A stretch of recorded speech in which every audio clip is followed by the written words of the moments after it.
Hello student, good morning. मेरा नाम है के सिंह राणा। मैं हूं आप लोगों का मैथ टीचर और आप लोगों का मोस्ट वेलकम करता हूं आपके अपने YouTube channel aiming high Hindi math YouTube channel पे। स्टूडेंट, आज का यह वीडियो बहुत ही इंपॉर्टेंट होने वाला है क्योंकि आज हम लोग देखेंगे सारणिक का एमसीक्यू क्वेश्चन का। आप लोगों को ये पार्ट 2 है, इसलिए वीडियो को बिल्कुल लास्ट देखिएगा क्योंकि जितना भी क्वेश्चन करवाया गया है वो बहुत ही इंपॉर्टेंट है। तो चलिए बिना देरी क्या करना है, क्वेश्चन देखना शुरू करते हैं। उसके पहले जो स्टूडेंट चैनल पर नए होंगे चैनल को सब्सक्राइब कर लीजिएगा, बेल आइकन दबा लीजिएगा, उससे आगे आने वाले वीडियो का नोटिफिकेशन आप लोगों को सबसे पहले मिलेगा। और हाँ स्टूडेंट, इसका नोट चाहिए, एडब्ल्यू चाहिए तो वीडियो के डिस्क्रिप्शन में एमिंग हाई ऐप और एमिंग हाई टेलीग्राम ग्रुप का लिंक दिया हुआ है, जाइए और वहां पे जाकर ज्वाइन हो जाइए क्योंकि वहां पे इसका नोट्स और इसका एसडब्ल्यू आप लोगों को सेंड कर दिया जाएगा। जो स्टूडेंट वीडियो को लाइक नहीं किए हैं वो वीडियो को लाइक कर दीजिए क्योंकि आपका एक मोटिवेशन हम लोगों को वीडियो बनाने में बहुत ही सहायता देता है, बहुत ही आप लोगों को एनर्जी देता है। चलिए हम लोग बिना देरी किए क्वेश्चन देखना शुरू करते हैं। फर्स्ट नंबर क्वेश्चन आप लोगों को सारणिक का पार्ट 2 एमसीक्यू क्वेश्चन का दिख रहा है स्क्रीन पे। क्वेश्चन क्या दिया हुआ है? क्वेश्चन दिया हुआ है इस सारणिक का मान होगा, यानी ये सारणिक दिया हुआ है, इसका मान कौन होगा? ऑप्शन ए में 1, ऑप्शन बी में 0, ऑप्शन सी में x और ऑप्शन डी में x इंटू वाई। कौन सा इसका मान होगा? आप अगर जानते हैं तो कमेंट बॉक्स में बता सकते हैं इसका मान निकालकर। अगर ज्यादा समय चाहिए ना तो वीडियो को पहले पॉज कर लीजिएगा क्योंकि आप वीडियो को पॉज कर लीजिएगा और उसके बाद सोल्यूशन कीजिएगा तो आप लोगों को समय बचेगा। और नहीं तो मैं आप लोगों को वीडियो बनाने का, क्वेश्चन बनाने का इंतजार करूंगा तो मेरा वीडियो क्या हो जाएगा, बहुत लंबा हो जाएगा और आप लोग वीडियो को रोक करके क्वेश्चन सॉल्व कर सकते हैं। उसके बाद आप लोग एबीसीडी में जो सही आंसर होगा वो आंसर दीजिए ताकि मुझे लग सके कितने सारे स्टूडेंट हैं जो पढ़े हैं, लिखे और समझे हैं और आप लोग को क्वेश्चन सॉल्व हो रहा है और आप लोग को जो बोर्ड एग्जाम होने वाला है 2022 में उससे आप लोगों को अच्छा नंबर ला सके। चलिए फर्स्ट नंबर क्वेश्चन को सॉल्व करते हैं, इसका मान ज्ञात करते कि इसका मान क्या होगा। ये दिया हुआ है ना, यही सारणिक दिया हुआ है ना, तो मैं देखिए ऐसे इसको आप दो तरीका से मान निकाल सकते। एक तो डायरेक्ट इसको एक्सपेंड करके, एक इसमें प्रॉपर्टी लगा के। आप जैसे चाहे उसका मान ऐसे तरीका से निकाल सकते, लेकिन मैं यहाँ पे इसमें मैं दो प्रॉपर्टी लगाऊंगा, उससे क्वेश्चन बहुत ही आसान हो जाएगा, बहुत ही हल्का देखने में लगेगा, इतना बड़ा नहीं देखने में लगेगा। मैं क्या करूंगा देखिए आप लोगों को, तो जो मैं कर रहा हूं स्टूडेंट, एक प्रॉपर्टी लगा रहा हूं R1 है ना, R1 में मैं क्या कर रहा हूं कि R3 को सब्ट्रैक्ट कर दूंगा। जो R1 है इसमें R3 को सब्ट्रैक्ट कर दूंगा तो क्या आएगा देखिए, 1 में से 1 जाएगा 0, 1 में से 1 जाएगा 0, 1 में से 1 माइनस y जाएगा तो बच जाएगा यहाँ पे माइनस y। देखिए कैसे, जो ये तो समझ में आ गया होगा, ये भी समझ में आ गया होगा, ये समझ में नहीं आया तो 1 माइनस y होगा तो 1 माइनस 1 माइनस कितना 1 प्लस y है ना, तो ये हो जाएगा माइनस y। तो ये 1 से 1 जाएगा, बच जाएगा हम लोगों को केवल और केवल माइनस y, वही मैं माइनस y को लिखा हूं। उसके बाद क्या करूंगा हम लोग, यहाँ पे 1 है, यहाँ पे 1 प्लस x है, यहाँ पे 1 है, यहाँ पे 1 है, यहाँ पे 1 है और यहाँ पे 1 प्लस y है, बचेगा हम लोगों को ये। अब इसका जो सारणिक बचा, इसका मान हम आसानी से निकाल सकते हैं R1 की तरफ से एक्सपैंड करके, क्योंकि R1 में हम लोगों को 2 0 दिख गया और हम जानते हैं किसी सारणिक में, किसी पंक्ति या किसी स्तंभ में अगर 2 0 दिख गया ना तो उस क्वेश्चन को सॉल्व करना बहुत ही आसान हो जाता है। यानी इस क्वेश्चन को सॉल्व करना क्या हो जाएगा, बहुत ही आसान हो जाएगा। कैसे? सबसे पहले मैं R1 की तरफ से एक्सपैंड करूंगा, तो R1 की तरफ से एक्सपैंड करूंगा तो ये तो 0 इंटू कुछ भी आएगा स्टूडेंट, तो वो हम लोगों को 0 ही आ जाएगा। आप समझते होंगे जैसे 0 इंटू ये दोनों का मल्टीप्लीकेशन माइनस ये दोनों का मल्टीप्लीकेशन होता तो 0 इंटू कुछ भी करने पे तो 0 ही आता ना। आप 0 को या तो 5 से मल्टीप्लाई, यहां मान लीजिए कि 5 आता है एग्जांपल के लिए, तो वो 0 आ जाता मल्टीप्लाई होने के बाद। यहां अगर 100 भी आता तो भी मल्टीप्लाई करने के बाद ये 0 ही आ जाता। तो मैंने क्यों इसमें टाइम बर्बाद करूं, और ऑब्जेक्टिव क्वेश्चन है तो मैं इसको क्या करता हूं, डायरेक्ट 0 लिखता हूं। ये 0, फिर ये भी 0 है तो यहां भी किसी नंबर से मल्टीप्लीकेशन होगा तो ये 0 आ जाएगा और ये माइनस y है। जब माइनस y उतरेगा तो इसका पंक्ति और इसका स्तंभ समाप्त, तो बचेगा ये दोनों एलिमेंट और ये दोनों एलिमेंट, तो हो जाएगा 1 माइनस 1 इंटू, देखिए 1 माइनस 1 इंटू 1 प्लस x, हम लोगों को ये आएगा ना स्टूडेंट, बिल्कुल सर यही आएगा। तो ये दोनों तो हम लोग को 0 हो गया, ये हम लोगों को माइनस y के साथ मल्टीप्लीकेशन करना है 1 -1 माइनस एक्स के साथ, ये दोनों समाप्त, बच जाएगा माइनस बाई और माइनस एक्स, और माइनस बाई और माइनस एक्स मल्टीप्लीकेशन होने के बाद आ जाएगा एक्स इंटू बाई, यानी सही आंसर हो जाएगा ऑप्शन नंबर डी। समझ में आ गया ना। और ये क्वेश्चन आसान क्वेश्चन है, लेकिन ये आप लोगों से 1 नंबर में 2 नंबर में पूछा जा सकता है। ये क्वेश्चन ऐसा नहीं कि आप लोगों को सिर्फ 1 नंबर में, 2 नंबर में आप लोगों से पूछा जा सकता है अगर आप लोगों को ऑप्शन हटा दे तो। चलते हैं सेकंड नंबर क्वेश्चन पे। सेकंड नंबर क्वेश्चन आप लोगों को स्क्रीन के सामने दिख रहा है। सेकंड नंबर क्वेश्चन है, यदि इतना सारणी का मान बराबर 0 तो x का मान आप लोगों को ज्ञात करना है कि x का मान क्या आएगा। Option A, option B, option C और ऑप्शन डी, कौन सा मान सही होगा आप बता सकते हैं। अगर आप लोगों को इसका सॉल्यूशन आप निकाल सकते हैं तो निकालिए, तब तक मैं क्या करता हूं, इसका मैं सॉल्यूशन ज्ञात करता हूं। देखिए इस सारणी का मान कितना है, 0 है ना, बिल्कुल सही है, इस सारणी का मान 0 है।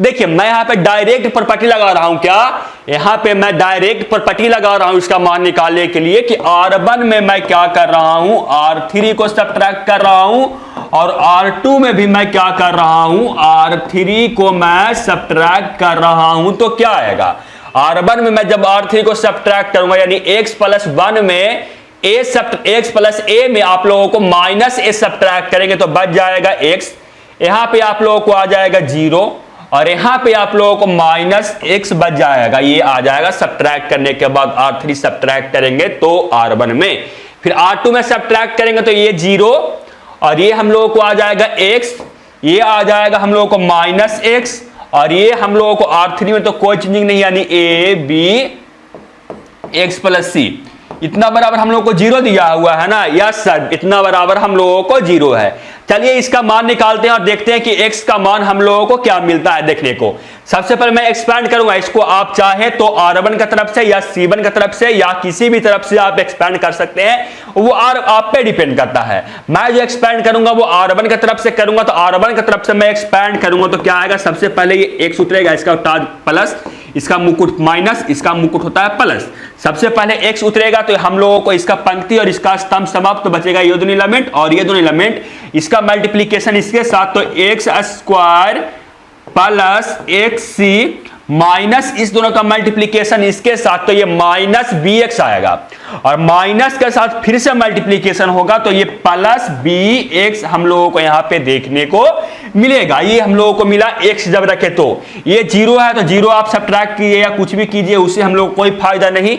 फिर माइनस x जब उतरेगा तो माइनस x उतरने के बाद ये पंक्ति और ये स्तंभ समाप्त, बचेगा ये दोनों एलिमेंट और ये दोनों एलिमेंट, तो ये हो जाएगा 0 माइनस xa, 0 माइनस xa, ये आ जाएगा इतना बराबर हम लोगों को 0 है, और यहां से हम लोगों को x का मान निकालने के लिए बोला जा रहा है। चलिए मैं सॉल्व करता हूं इसको आगे। देखिए क्या आएगा, जो ये हम लोगों को x का मल्टीप्लीकेशन किसके साथ होगा, x का मल्टीप्लीकेशन के सब के साथ होगा, तो ये हम लोगों को कितना आ जाएगा बताइए, ये आ जाएगा x cube plus x square C plus x square B, और ये तो हम लोगों को 0 आ गया, ये हम लोगों को 0 आ गया, और यहाँ ये तो 0 है, इसको माइनस 0 कर दीजिए, और ये हम लोगों को माइनस xa है, ये हम लोगों को माइनस xa है, और जब यहाँ पे माइनस xa के साथ माइनस मल्टीप्लीकेशन होगा तो ये हो जाएगा प्लस x स्क्वायर a बराबर 0।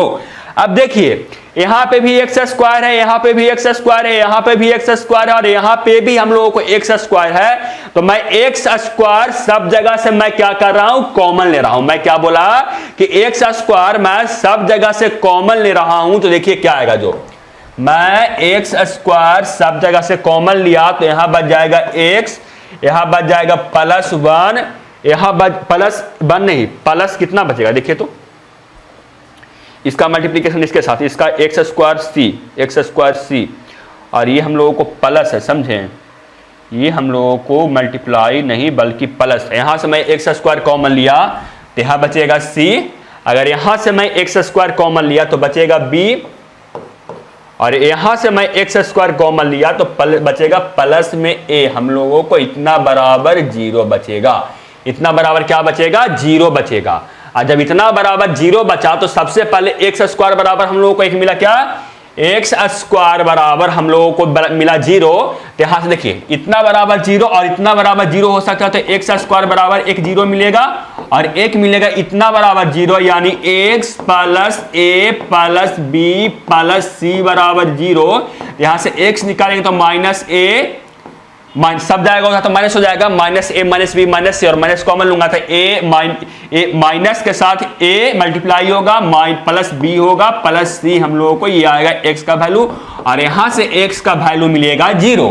तो आप देख लीजिए कि कौन सा सही आंसर होगा। x बराबर एक मिला 0 और x बराबर मिला minus into a plus B plus C, यानी सही आंसर होगा ऑप्शन नंबर बी। आप समझ गए होंगे, समझ गए ना। और लगता है ना स्टूडेंट कि आज का वीडियो बहुत लंबा होने वाला है, क्योंकि आप लोगों को आज सब्जेक्टिव क्वेश्चन टाइप का ये क्वेश्चन है। आगे देखिए question number third. Question number third भी आप लोगों को आज स्क्रीन के सामने दिख रहा है।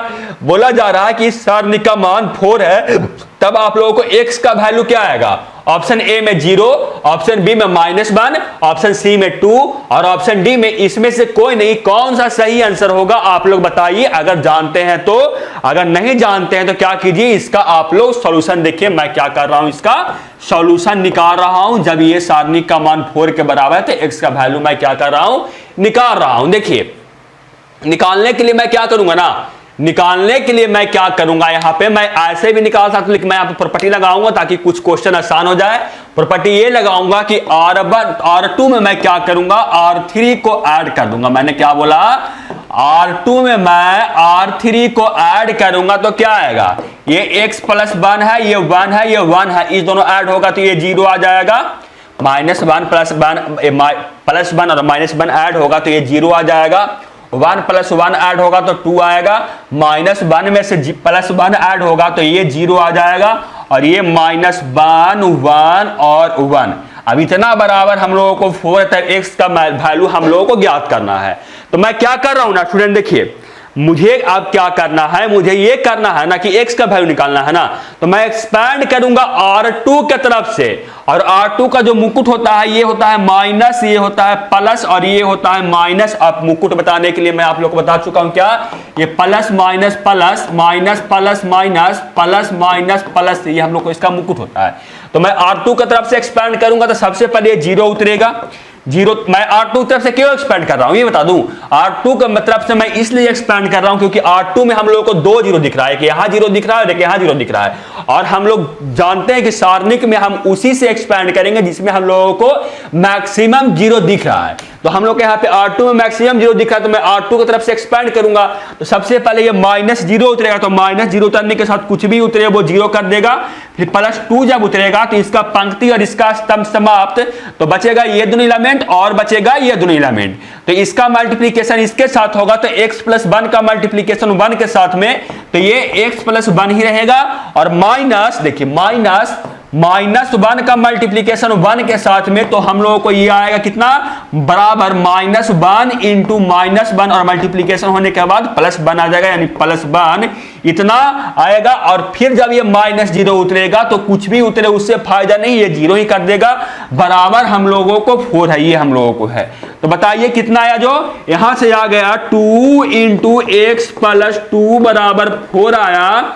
तो यहां से हम लोगों को, मैं इसको इस तरह भेजूं तो x + 2 बराबर आ जाएगा 2, और यहां से x बराबर क्या आ जाएगा 0। और जब x बराबर 0 आ जाएगा तो सही आंसर हो जाएगा आप लोगों को ऑप्शन नंबर ए, क्योंकि आप लोगों को x का वैल्यू पूछा जा रहा था और x का वैल्यू आप लोगों को 0 आ गया। समझ में आ रहा है ना, और पढ़ने में ना मजा भी आ रहा है, क्योंकि ये सब्जेक्टिव क्वेश्चन है। अगर आपसे ऑप्शन पूछे हटा दे तो ये 2 नंबर में, अगर आप लोगों को ऑप्शन दे दे तो ये आप लोगों को 1 नंबर का क्वेश्चन बनता है स्टूडेंट। चलते हैं आगे और देखते हैं क्वेश्चन नंबर 4। लगता है कुछ कम क्वेश्चन आप लोगों को देखने को मिलेगा, क्योंकि आप लोगों को बनाने में ही क्या हो रहा है, बहुत समय लग रहा है। ये क्वेश्चन में आप लोगों को 3 मिनट 4 मिनट 5 मिनट लग रहा है। देखिए क्वेश्चन नंबर 4 क्या है।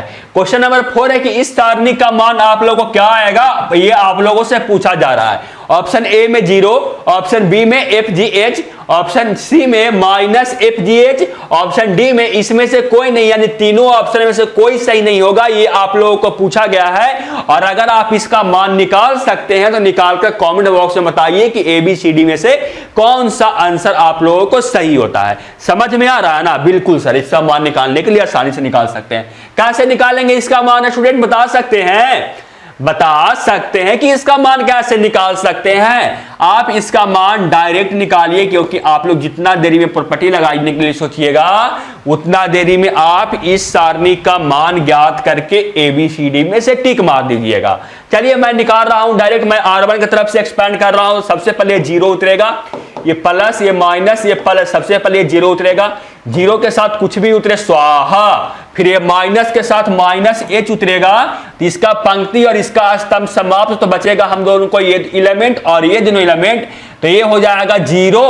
H का मल्टीप्लीकेशन 0 के साथ में तो 0, और इसका मल्टीप्लीकेशन इसके साथ में तो प्लस F इंटू G आएगा। फिर क्या उतरेगा? माइनस G उतरेगा, तो माइनस जब G उतरेगा तो इसका पंक्ति और इसका स्तंभ समाप्त, तो ये दोनों एलिमेंट और ये दोनों एलिमेंट, तो F into G, H into F, और ये हम लोगों को माइनस 0 उतरेगा, ये उतरेगा, इतना माइनस 0 होगा, इसका मान तो 0 आ गया। ये हम लोगों को प्लस H बन गया, और इसका साथ मल्टीप्लीकेशन होगा F इंटू G, और ये कितना है? ये माइनस G है, और इसके साथ मल्टीप्लीकेशन होगा H इंटू F, तो ये हो गया HFG, और ये भी हो गया GHF। और आप लोग अगर 5 इंटू 4 इंटू 3 कीजिए या 4 इंटू 3 इंटू 2 कीजिए, बात बराबर है, यानी इसका मान जो आएगा वो इसी के मान के इक्वल आएगा, और दोनों जब निगेटिव होगा तो वो क्या हो जाएगा? 0, यानी इसका मान हो जाएगा ऑप्शन ए। इसका क्या होगा? बिल्कुल सही आंसर होगा। समझ में आ रहा है ना? बिल्कुल सब समझ में आ रहा है, समझ में आ रहा। चलते हैं आगे, देखते हैं क्वेश्चन नंबर 5। क्वेश्चन नंबर 5 क्या है? देखिए, सारणिक इतना का मान है, ये जो सारणिक दिया हुआ है, इसका मान आप लोगों को पूछा गया है कि ABCD में से कौन सा सही आंसर होगा।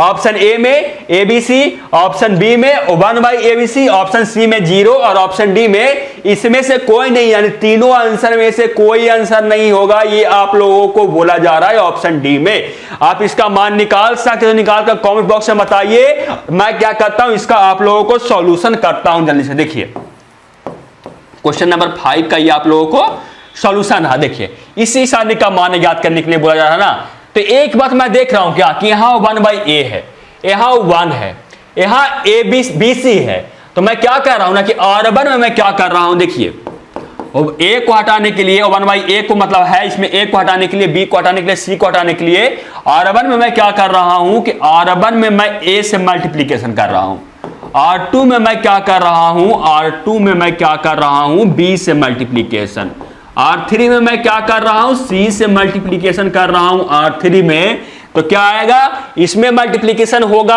A, यानी 1/A में मल्टीप्लीकेशन होगा A, तो 1 आ जाएगा, ये A में मल्टीप्लीकेशन होगा A, तो ये आ जाएगा A, और जब BC में मल्टीप्लीकेशन होगा A, तो आ जाएगा ABC। वैसे यहां भी अगर B इसमें B मल्टीप्लीकेशन होगा तो 1, इसमें B मल्टीप्लीकेशन होगा तो B, इसमें B मल्टीप्लीकेशन होगा तो ABC, इसमें मल्टीप्लीकेशन होगा C तो 1, इसमें मल्टीप्लीकेशन होगा तो C, इसमें जब होगा तो ABC आएगा, हम लोगों को ये मिलेगा।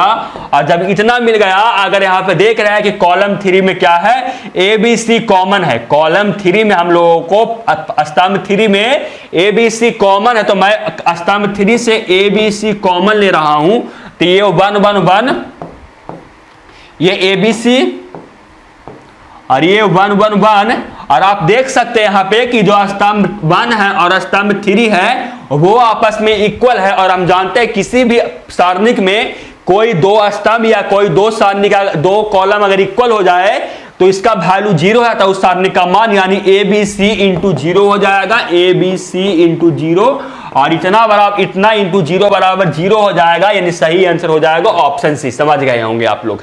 चलते हैं आगे, देखते हैं क्वेश्चन नंबर 6। क्वेश्चन नंबर 6 आप लोगों को है, यदि ये सारणिक बराबर 2 है तथा ये सारणिक बराबर 1 है, तब आप लोगों को x और y का मान आप लोगों को पूछा जा रहा है।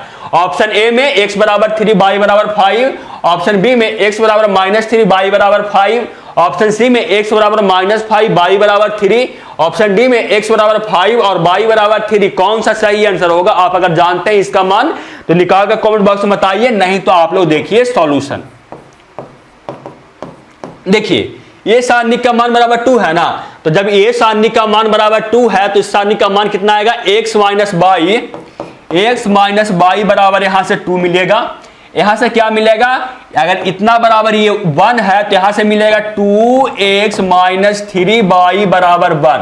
ये हम लोगों को समीकरण 2 हो जाएगा, ये समीकरण 1 हो जाएगा। यहां से हम लोग x और y का मान ज्ञात कर सकते हैं। कैसे कि x माइनस y बराबर 2 और 2x माइनस 3 बराबर 1। ये समीकरण 1, ये समीकरण 2। इसमें मैं कितना कर रहा हूं, इसमें मैं समीकरण 1 में मैं 3 मल्टीप्लीकेशन कर रहा हूं। समीकरण 2 में मैं 1 मल्टीप्लीकेशन करके दोनों को सब्ट्रैक्ट करूंगा। देखिए ये कितना आएगा, 3x माइनस 3y बराबर 2 कितना 6, और ये कितना आएगा 2x माइनस 3y बराबर 1। और जब मैं इसको सब्ट्रैक्ट करूंगा तो ये माइनस हो जाएगा, इसको प्लस हो जाएगा, ये माइनस होगा, ये दोनों जाएगा, बच जाएगा हम लोग को x बराबर कितना बचेगा, x बराबर 5 हो जाएगा। और जब x बराबर 5 यहां से आ गया तो 5 माइनस y बराबर 2, तो यहां से आ जाएगा 5 माइनस 2 बराबर y, तो y बराबर हम लोगों को 3, यानी x बराबर हम लोगों को कितना मिला x बराबर 5 और y बराबर 3। तो सही आंसर हो जाएगा हम लोगों को ऑप्शन नंबर बिल्कुल डी, इसका सही आंसर होगा। समझ में आ गया होगा ना स्टूडेंट, समझ में आ गया। चलते हैं आगे, देखते हैं क्वेश्चन नंबर 7। क्वेश्चन नंबर 7 आप लोगों को स्क्रीन के सामने ये रहा, और क्वेश्चन नंबर 7 है सारणिक इतना में 4 का सहगुणनखंड क्या है। इसका आप लोगों को सहगुणनखंड ज्ञात करने के लिए आप लोगों को पूछा जा रहा है कि इसका सहगुणनखंड क्या होगा। ऑप्शन ए में 2, ऑप्शन बी में -2, ऑप्शन सी में -5, ऑप्शन डी में इसमें से कोई नहीं। कौन सा सही आंसर होगा, आप अगर जानते हैं तो इसका मान कमेंट बॉक्स में निकाल कर बताइए, नहीं तो क्या कीजिए आप लोग देखिए सॉल्यूशन। इसका सहगुणनखंड निकालने के लिए क्या करेंगे, सहगुणनखंड निकालने के लिए, माइनर निकालने के लिए क्या करेंगे, हम लोगों को इसका निकालना है ना। ये कौन सा एलिमेंट है, ये हम लोगों को है जो ये दूसरा पंक्ति का पहला स्तंभ का एलिमेंट है, यानी M21 का निकालना है सहगुणनखंड ना। तो क्या होगा, इसका पंक्ति और इसका स्तंभ समाप्त, बचेगा ये दोनों एलिमेंट और ये दोनों एलिमेंट। तो ये हो जाएगा 2 का मल्टीप्लीकेशन 1 के साथ में। जैसे देखिए क्या होता है, सहगुणनखंड निकालने के लिए क्या करते हैं, जिसका निकालना होता है उसका पंक्ति और उसका स्तंभ को मार देते हैं, और जो एलिमेंट बचता है उसको मैं क्या करते हैं, नया एक सारणिक बनाते हैं। तो इसका पंक्ति और इसका स्तंभ जाएगा तो बचेगा ये 2 पर -3 0 1, इसका सारणिक निकालेंगे और इसी का वैल्यू ये होगा, इसका 4 का सहगुणनखंड होगा। इसका वैल्यू कितना आएगा, ये आएगा 2 - 0 यानी 2, यानी 4 का जो सहगुणनखंड आएगा वो 2 आएगा, और सही आंसर हो जाएगा ऑप्शन नंबर ए। आप लोगों को समझ में आ गया होगा अच्छी तरीके से। चलते हैं आगे और देखते हैं क्वेश्चन नंबर 8। क्वेश्चन नंबर 8 आप लोगों को स्क्रीन के सामने ये रहा, इतना का मान बराबर क्या होगा। ऑप्शन ए में ये जो सारणिक दिया हुआ है इसका मान क्या होगा, आप लोगों को पूछा जा रहा है। ऑप्शन ए में -18, ऑप्शन बी में 15, ऑप्शन सी में -15 और ऑप्शन डी में 18। कौन सा सही आंसर होगा, आप अगर जानते हैं इसका मान तो आप निकाल कर कमेंट बॉक्स में बता सकते हैं, नहीं तो आप देखिए इसका सॉल्यूशन, मैं इसका मान आप लोगों के सामने निकाल रहा हूं कि इसका जो सारणिक दिया हुआ है इसका मान क्या आएगा। इसका मल्टीप्लीकेशन इसके साथ मतलब -2, इसका मल्टीप्लीकेशन इसके साथ में -1 के साथ, तो ये आएगा -20। तो ये हम लोग को आया -2 + 20, यानी -2 + 20 हम लोग को +18 आ गया, यानी सही आंसर आ जाएगा ऑप्शन नंबर डी। आप देख सकते हैं, समझ सकते हैं, इसका मान भी आप लोग आसानी से निकाल सकते थे। चलते हैं आगे, देखते हैं क्वेश्चन नंबर 9। क्वेश्चन नंबर 9 आप लोगों को स्क्रीन के सामने ये रहा। क्वेश्चन नंबर 9 आप लोगों को है, यदि ये सारणिक का मान बराबर 0 है तब बिंदु x1/1, x2/2, x3/3 कौन क्या होगा। ऑप्शन ए में ये एक समबाहु त्रिभुज बनता है, ये जो बनता है ये समबाहु त्रिभुज है। ऑप्शन बी में रैखिक समीकरण है। ऑप्शन सी में x2/2 बिंदुओं x1,y1/x3,y3 को मिलाने वाली रेखा को 1:2 के अनुपात से विभाजित करता है। और ऑप्शन डी में इन दोनों ऑप्शन में कोई सही नहीं है। आप बता सकते हैं देखकर इसका मान, आप इसका मान देखकर बता सकते हैं कि एबीसीडी में से कौन सा सही आंसर होगा इस बिंदु के लिए। तो मैंने आप लोगों को जब सारणिक पढ़ा रहा था स्टूडेंट, तो मैं बताया था कि अगर किसी सारणिक का मान अगर आप निकाल रहे हैं और उस सारणिक का मान अगर वो 0 आ गया ना, तो उस सारणिक वो नहीं, आप लोगों को कोई ट्रायंगल नहीं, बल्कि वो आप लोगों को एक रैखिक समीकरण है। तो आप देख लीजिए इस बिंदु के लिए इस सारणिक का मान बराबर 0 आ रहा है, और मैं जब इसका एरिया निकालूंगा तो वो 0 आएगा। जब मैं इसका एरिया ही निकाला हूं, अगर मैं इसका एरिया भी निकालूंगा तो वो कितना आएगा, यहां पे दिया हुआ है 0 एरिया इसका आएगा। तो ये कौन सा समीकरण हो जाएगा, ये हम लोगों को कोई त्रिभुज नहीं, कुछ भी नहीं होगा, ये हम लोग को एक रैखिक समीकरण का इक्वेशन दिया हुआ है। यानी सही आंसर हो जाएगा ऑप्शन नंबर बी। आप लोगों को समझ में आया कि नहीं, आप लोग कमेंट बॉक्स में बताइएगा। चलते हैं आगे और देखते हैं क्वेश्चन नंबर 10। क्वेश्चन नंबर 10 आज का लास्ट क्वेश्चन होगा स्टूडेंट, देखिए। और क्वेश्चन नंबर 10 क्या है, क्वेश्चन नंबर 10 है माना इतना बराबर x प्लस आई बाई, तब x कॉमा बाई बराबर क्या होगा। ऑप्शन ए में यानी x और बाई का मान क्या होगा, ये आप लोगों को पूछा गया है। ऑप्शन ए में 0,1, ऑप्शन बी में 0,0, ऑप्शन सी में 1,0 और ऑप्शन डी में 1,1। कौन सा सही आंसर होगा आप बता सकते हैं तो बताइए, और नहीं तो आप क्या कीजिए, इसका आप लोग सॉल्यूशन देखिए। मैं क्या कर रहा हूं, इसका सॉल्यूशन ज्ञात कर रहा हूं। देखिए कितना आता है। जो सबसे पहले मैं इसको ये प्लस ये माइनस ये प्लस, सबसे पहले मैं 6 आयोटा को उतारूंगा। 6 आयोटा उतारूंगा तो इसका पंक्ति और इसका स्तंभ समाप्त, बचेगा ये दोनों एलिमेंट और ये दोनों एलिमेंट। तो ये हो जाएगा 3 आयोटा स्क्वायर प्लस 3 आएगा, फिर माइनस 3 आयोटा जब उतरेगा तो इसका पंक्ति और इसका स्तंभ समाप्त, तो बचेगा ये दोनों एलिमेंट और ये दोनों एलिमेंट। फिर इस दोनों का क्रॉस मल्टीप्लीकेशन तो 4 आयोटा, और इस दोनों का क्रॉस मल्टीप्लीकेशन तो प्लस 20 हम लोगों को आएगा। फिर उतरेगा +1 जब, तो इसका पंक्ति और इसका स्तंभ समाप्त, तो बचेगा ये दोनों एलिमेंट और ये दोनों एलिमेंट। तो हो जाएगा आप लोगों को 12 माइनस 12 माइनस 60 आयोटा बराबर हम लोग कितना है, x प्लस आयोटा बाई। हम लोग को यही है ना, बिल्कुल सही यही है। देखिए क्या आएगा यहां से, जो यहां से ये तो 6 आयोटा हुआ, ये हम लोगों को 3 इंटू आयोटा स्क्वायर का वैल्यू माइनस आयोटा होगा, प्लस ये हम लोगों को 3 है, और ये माइनस 3 आयोटा इंटू कितना ये है 4 आयोटा प्लस 20, और ये हम लोग कितना है स्टूडेंट देखिएगा, ये हम लोग कितना है प्लस 12 माइनस 60 आयोटा बराबर x प्लस आयोटा बाई हम लोगों को दिया हुआ है। ये कितना आएगा, ये -3 हो गया, -3 प्लस 3 हम लोग को 0 आ जाएगा। तो ये वैल्यू हम लोग को कितना मिल जाएगा 0, ये वैल्यू कितना हो जाएगा 0। फिर ये कितना होगा माइनस इसका मल्टीप्लीकेशन इसके साथ में, तो 12 आयोटा स्क्वायर, इसका वैल्यू इसके साथ में तो -60 आयोटा, और फिर इसका प्लस में क्या है +12 माइनस 60 आयोटा बराबर हम लोगों को x प्लस आयोटा बाई है। यहां से क्या आएगा, यहां से ये 0 है, ये आप लोगों को आयोटा स्क्वायर है ना, ये आप लोगों को 12 आयोटा स्क्वायर है, तो ये -12 इंटू -1, क्योंकि आयोटा स्क्वायर का वैल्यू -1 होता है, -60 आयोटा।